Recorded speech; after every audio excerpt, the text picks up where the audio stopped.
Malim dengan berkat mengklaim. Lalu dia ubud malim, saya berkat. Lalu dia saya berkat, ubud malim. Lalu dia nama malim berkat lebih hendak. Bapak berdua.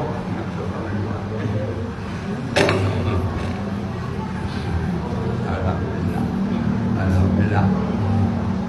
Dia beramai dengan betul ni lawan ada alumni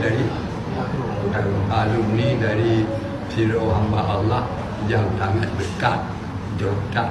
Mudah-mudahan ada ambil berkat Abu Bakar yang kita jujur berkata. Amin.